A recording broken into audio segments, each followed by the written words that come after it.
Hey,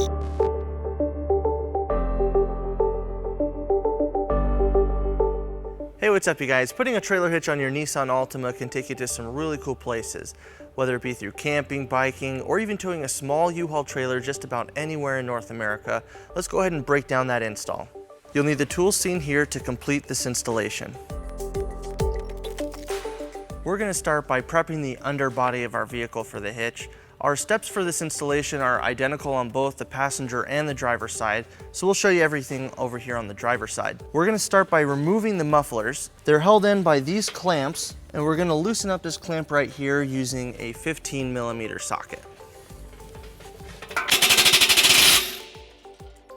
So now that that clamp is loose, we're just going to pull out on it towards the outside of the vehicle so that it slides off of the pipe.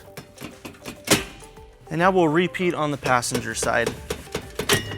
Now that we have our mufflers disconnected, we're going to remove them by pulling down and then out. So our muffler is attached by this post onto this rubber hanger that's attached to the side of the frame. And once we have this removed, we're going to repeat on the passenger side.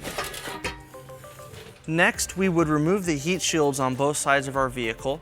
They'd be held in by 2 rivets that you would just drill out, but our vehicle does not have those heat shields, so we're going to move on to our next step. On the bottom of our frame rail, we have these 2 holes, which is where our hitch will be attached, and this is the same on both sides. Now, as you can see, our hardware doesn't fit. The holes are too small. We're going to need to enlarge this front hole to allow us to bring our hardware into place. So to enlarge that hole, we're going to use our step bit.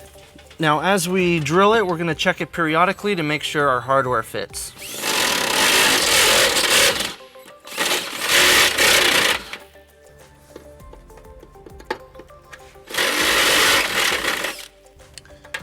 All right, so now that it fits, we're going to repeat on the passenger side. Now that we have our 2 access holes drilled, we're going to bring our hardware into place using the provided fish wires. Now for each attachment point, we have a carriage bolt and carriage block. So to get them into place, we're going to take our fish wire with the coiled end, and we're going to push it through our rear hole, and it'll come out of the access hole.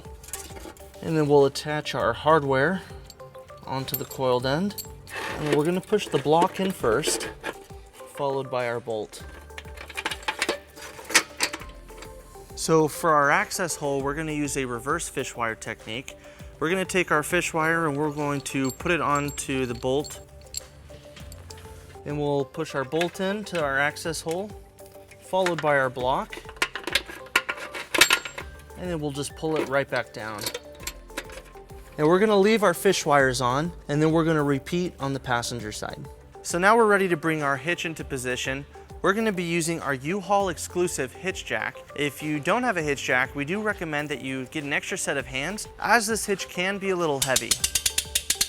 Now before we raise it all the way, we're going to bring our fish wires through our holes. That way we don't knock it back into the frame. And we'll do that on the passenger side as well. Now with our hitch in place, we're going to secure our hardware using the provided flange nuts. We're going to remove the fish wires, and we'll repeat that on all the other bolts. Now with all of our hardware in place, we're going to tighten and torque all of our bolts to the manufacturer specification. We're going to use a 19mm socket and a 5-inch extension. And we'll repeat on the passenger side. Now with our hitch installed, we're going to reinstall our exhaust on both sides. Now we're going to line up our clamp, and we're just going to push it all the way back in. Now that we have it lined up, we're going to retighten that clamp using our 15mm socket. With our hitch installed, we went ahead and pulled our vehicle down onto level ground to show you some important measurements for your hitch accessories. This is an 1.25" receiver. From the pinhole to the edge of the bumper is 6 inches, and from the ground to the top of the inside of the receiver is 9.5 inches. This will help you determine the length, rise, and drop for your hitch accessories. All right guys, so that wraps up our install and our video. Thank you for watching. If you have any questions about this product, or if you'd like to schedule an installation with the U-Haul Hitch Professional, you can visit your closest U-Haul Hitch Center, or you can visit us online at uhaulhitches.com. Thank you.